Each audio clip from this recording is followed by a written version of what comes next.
आप लोगों ने देखा होगा कि ऑस्ट्रेलिया की ट्यूशन फीस और साथ में लिविंग एक्सपेंस थोड़े ज्यादा होते हैं, लेकिन फिर भी ऑस्ट्रेलिया को एक टॉप स्टडी अब्रॉड डेस्टिनेशन माना जाता है। और इसका एक नहीं बल्कि बहुत सारे रीजन है। एक तो वर्ल्ड क्लास एजुकेशन मिलती है और डिग्री की भी ग्लोबल वैल्यू होती है। 2 से 4 साल का पोस्ट स्टडी वर्क परमिट भी मिलता है और रीजनल एरिया में एक्स्ट्रा टाइम भी मिलता है। साथ में पीआर की अपॉर्चुनिटीज भी आपको वहां मिलती ही मिलती है। और ऑस्ट्रेलिया की जॉब मार्केट भी बहुत ज्यादा स्ट्रांग है। और जहां आपको ये सारी चीजें मिल रही है, जायज सी बात है कि वहां की जो लिविंग एक्सपेंस है और साथ में आपकी स्टडी की जो कॉस्ट है वो भी ज्यादा ही होगी।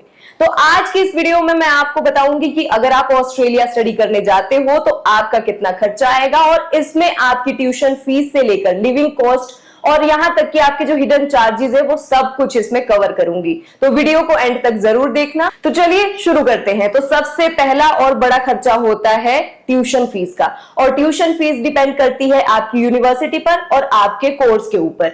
अगर आप अंडर ग्रेजुएट कोर्सेज करने जा रहे हो तो 15 लाख से लेके 25 लाख पर ईयर अप्रोक्स आपका खर्चा आ जाता है ट्यूशन फीस का। और अगर आप पोस्ट ग्रेजुएट कोर्स करने के लिए जाते हो तो उसमें आपकी 1 साल की ट्यूशन फीस 18 से 30 लाख रुपए के बीच में होती है। इसके अलावा आप अगर स्पेशलिस्ट कोर्स कोई जैसे कि एमबीए हो गया या मेडिसिन हो गया या इसके अलावा कोई और चीज हो गई तो वो कोर्स थोड़े से महंगे होते हैं और इसकी 1 साल की फीस जो है वो करीब करीब 40 लाख रुपए होती है।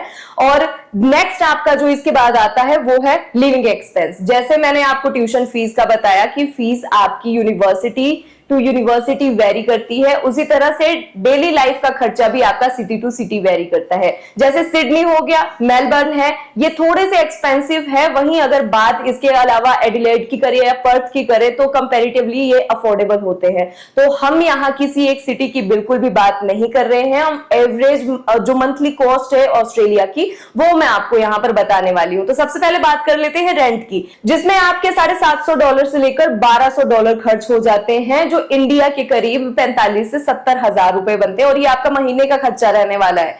फूड में अगर बात की जाए तो 15 से 25 हजार रुपए आपके उसमें लग जाएंगे। ट्रांसपोर्ट में आपके लग जाएंगे 4 से 8 हजार रुपए, और इंटरनेट हो गया, फोन हो गया या अदर यूटिलिटीज जो आप यूज करते हो उसमें आपका 5 से 7 हजार रुपए का खर्च आएगा। मतलब ओवरऑल अगर लेके चले तो मंथली एक्सपेंस जो है वो आपका वो अप्रोक्स 70 हजार से लेकर 1 लाख रुपए तक में आ जाएगा। अब बात करते हैं उन हिडन चार्जेस की या एक्स्ट्रा खर्चे की जो शुरू में नजर नहीं आते हैं लेकिन वो होते जरूर है, जिसमें नंबर 1 पर है student visa fees. Australian dollar 650 जो बनते हैं अराउंड 35 हजार रुपए। नंबर 2 पर है ओवरसीज स्टूडेंट हेल्थ कवर, 35 से 50 हजार रुपए उसके आपके ईयरली खर्च हो जाते हैं। और थर्ड नंबर पर आता है आपका स्टडी मटेरियल और साथ में बुक्स का खर्चा, जिसमें आपके 5 से 15 हजार रुपए आपके खर्च हो जाते हैं। फोर्थ नंबर पर है आपकी फ्लाइट टिकट, राउंड ट्रिप आपके 80 हजार से लेकर 1,20,000 के बीच में बन जाते हैं।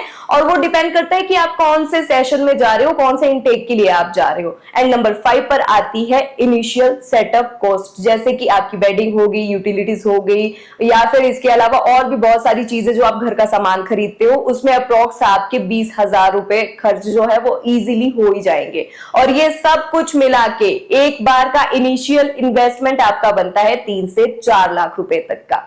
अब इतना खर्चा सुनने के बाद अगर आप सोच रहे हो कि ऐसे में तो बजट टाइट हो जाएगा, तो आपको सेविंग के कुछ टिप्स भी मैं यहाँ पर बता देती हूँ जो आपके काम जरूर आएंगे। नंबर 1 पर आ जाती है आपकी पार्ट टाइम जॉब्स, जो स्टूडेंट वीजा के अंडर आप 48 आवर पर फोर्टनाइट काम कर सकते हो। मतलब 15 दिन में आप 48 घंटे काम कर सकते हो। और इसमें आपको ऑन कैंपस भी जॉब मिल जाती है, कैफेज में होगी, डिलीवरी जॉब्स होगी, और इनकी एवरेज पे जो है वो 20 से 25 ऑस्ट्रेलियन डॉलर पर आवर बनती है। नंबर 2 पर आ जाते आपकी शेयर्ड अकोमोडेशन। इससे आपका रेंट जो है वो काफी ज्यादा कम हो जाता है। अकेले रहने से तो अच्छा है कि इसकी जगह आप किसी के साथ अपना फ्लैट शेयर करो, ताकि आपका जो रेंट है रेंट भी आपका शेयर हो जाए और आपका खर्चा बच जाए। नंबर 3 पर आता है घर का खाना।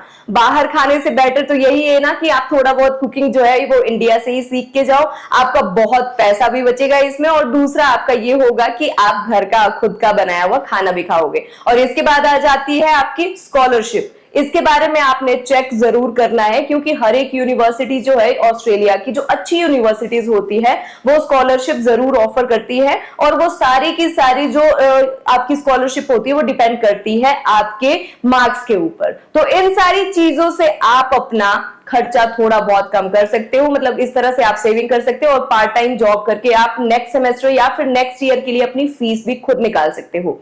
तो ये था ऑस्ट्रेलिया में पढ़ाई का टोटल खर्चा जो आपका 1 साल में आएगा। थोड़ा महंगा है लेकिन प्रॉपर प्लानिंग से मैनेजेबल भी बिल्कुल है। अगर आपको ये वीडियो हेल्पफुल लगी हो तो इसे लाइक कर दो, शेयर कर दो, चैनल को सब्सक्राइब कर दो और अगर आपका कोई भी सवाल है तो कमेंट बॉक्स में उसे ड्रॉप कर सकते हो। मिलते हैं नेक्स्ट वीडियो में नेक्स्ट टॉपिक के साथ।